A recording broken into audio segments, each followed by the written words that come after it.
you guys, it's me, Carrie, and Frida, who is still in her little beddy. It's early, so we're up and we're getting ready to move. I'm having my coffee from my beautiful Keurig machine, which I love.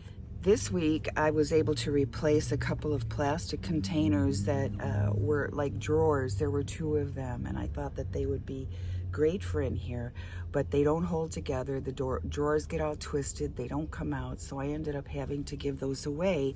And I found a couple of finds at Goodwill and also Habitat for Humanity. I found a big dresser at Habitat, and I'll show you that.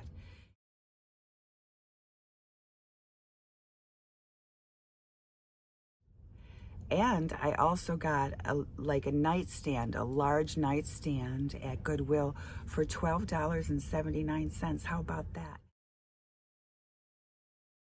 It's great for my coffee supplies, a few dishes, and also a small pantry. So it really worked out well, and I'm happy with it. Everything gets bungeed down, which isn't attractive when we're on the road, but I don't care because it works really good. An incident happened while I was at a really nice park. We pulled in, and I backed up to like a grassy knoll, a hill, beautiful. And when I was coming in, I came past a couple of cars that were parked in the parking lot, and one of them kind of got my attention. There were two men sitting in there. The windows were halfway down, and I don't know, I just got a not great feeling. The vibes were not great, so I parked like 15 or 20 spaces down from them, and then a policeman came over, a cop came over, and he asked me if I had seen a couple of men in a car. And I said, well, yeah, as a matter of fact, when I was coming in, I saw them. And I said it was, I didn't feel great about it, so I parked way down here. And he said, could you tell what color, what nationality they were?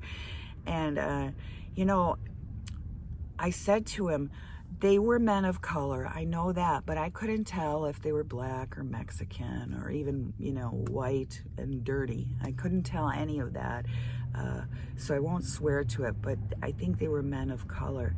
And then he asked me, did you see any guns? Guns? No, I didn't see any guns. Holy crap. No, I didn't see any guns. And, you know, after that, when he went back to his car and he sat facing inward to the parking lot, there he was across the way. And there were some other cars that were kind of iffy looking. And you know what? My idea to stay there for the day, I didn't want to stay there. I was creeped out. So I went to Lowe's, where I am now. There's a beautiful shady spot, and I came here, and it feels safe here. It's in a good neighborhood, and so that's how that went. You know what? If you're creeped out by anything, you just go. You can just go. You don't have, there's no reason in the world I'm going to sit in a parking lot with police presence having a cop ask me about whether I've seen two men with guns. So anyway, that was my scare, and I'm glad that part is, you know, that was really creepy. It is so hot here in Arizona. It's over 100 degrees, I'm sure, and you know, it's just too hot to be in a van. You know, it's insulated, but I don't have AC, and the power to run an air conditioner is really necessary, and I can last for 2 days on my Bluetti 300K. But each day during the week, I go and I charge up at my daughter's shop, and she's really cool about that. So I found some other things at Goodwill and at Habitat that really helped me out, and I'll show you. There were these little wicker baskets that were perfect for putting on top of my cabinet. I use a bungee with them, and to store things I use all the time.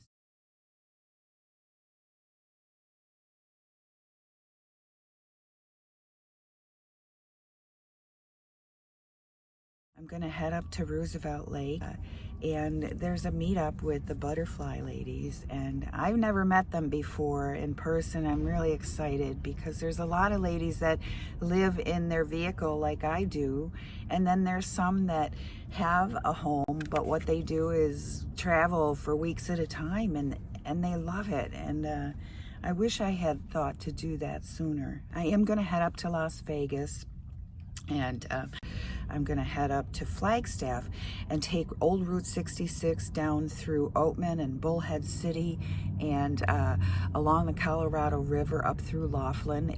It's beautiful up there. My husband and I used to ride, and that was one of the things we used to do. They used to have a yearly river run up to Laughlin, so we would ride out there, two up on his Classic. It was wonderful, and we had microphones. We could talk to each other on the way, and oh gosh, that was a lot of fun. So I have people asking me questions, and one of them is, how do you get all of your things in here? Well, it took me a long time, and I had to part with just about everything I owned. And yes, it was really hard. I can think of things I had since I was a child that I just threw out or let go of because it's time. My husband's gone for over 2 years now, and I'm at the point where I'm heading forward and trying to figure out my life, what it's going to be like. And also traveling with an old Chihuahua, which I love. She's great company, and she's my dearest best friend. So I'm grateful to have her.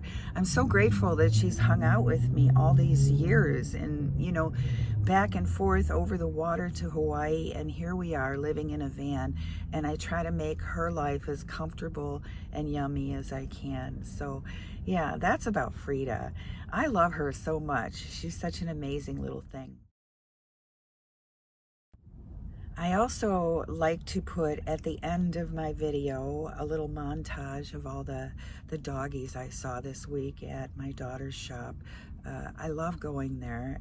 You know, I said to her yesterday, what a wonderful way to live your life. You have so much like animal energy, more than people. I mean, you see people when they bring them, but that's only for a short period. But how wonderful that, you know, you bond with each of these little guys every time you're working on them, and they're so wonderful and grateful. And Danielle, she works on cats. Now, I have never had a cat. And I mean, I've known people with cats, and I've known cats that were cats of my friends, but I've just never had one. So in my mind, you know, I just can't fathom how people would wash a cat and groom it and do all of that. And you know what? These cats have more together than a lot of the dogs. They just hang with her. She doesn't even have to lace them up. She just, you know, she just works on them. And you know, I think that's really cool. What a cool thing to have, that kind of energy that they trust you so much. Thank you, Danielle. Another question I get is, how do you manage to move around in a small space? And I'll tell you what, that takes practice. And the way that you manage it is you trip over things a lot. So I have been very mindful to make this a no trip zone. And so I do have rugs, but there's a way that you function when you move around in a place that's so small, where you're mindful. But the best thing you can do is just get rid of all the extra junk. I had a whole set of stairs for Frida, and truthfully, she can't get up onto the bed from those stairs. The mattress is 10 inches, so she can't make her way up over that. I did save one little stair at the bottom because she likes to sit on it like a little perch, and so I kept that. And inside of that, I have her little dresses and her harnesses and her leash. So I hope you guys are having a great day. And if you're not, find something that brings you joy. And I always like to say to be kind. Be kind to yourself and be kind to other people. It doesn't cost anything, and it feels good for everyone. You know, this is a new thing for me. I'm only a month in, and I've got, you know, the rest of my life to discover how this works and how it works for me mainly. But I love you guys. Thank you so much for being here. About a mile down the road, oh, maybe even half a mile down the road from a really nice Planet Fitness where I can go to any Planet Fitness and get a shower, and that's wonderful. I emptied my potty yesterday and it was fine. You know, you put on some gloves, you turn it over, you empty it out, clean it out, and then just put in some new coconut core. You moisten it, and then it gets kind of fluffy. You break it apart, and then that's what goes in the bottom of your composting toilet. And some people use horse pellets, and some people use, like, I don't know, even probably some kind of wood shavings or whatever. But from everything I've watched, it seems like this coconut core, it's called, this fiber, like, loves to eat poo. And so I like the idea of that, because the less of that there is, the better for me. I'm a really squeamish person, so black tanks were like out of the question for me. I mean, I could do it and probably get used to it. I helped do it when my husband and I were working on the gates in Texas. You know, I always helped with emptying the tanks. Not a big deal. And so it's the same thing here, you know. It's a nice toilet. I also have to concentrate on getting a spare tire. This vehicle did not come with a spare tire, and it's very, very expensive. So it's not something that I can just walk into a store and say, I'll have one of those, you know, and could you put the mounting on the back? And do you know that the mounting equipment for the back door is $1,192. Like, I don't have that, and I don't understand why a couple of metal poles or some braces or whatever is that much money, and I feel like ripped off when I see that. So I will find a very good condition used spare tire, and somehow I will wrap it and carry it with me until I can afford to mount it underneath or on the back of the door. Very frustrating. And you come up, when you're transitioning into a life like this, you come up against issues like that all the time. Well, I want this, but this is what it costs, you know. I gotta tell you, there's people out there living in tiny old cars, and they're happy to be free. Trader Joe's chicken breast lasts 3 meals for me, and it's so delicious. I can put it in hot food, cut it up on a salad. I can put it in a wrap. It's really easy.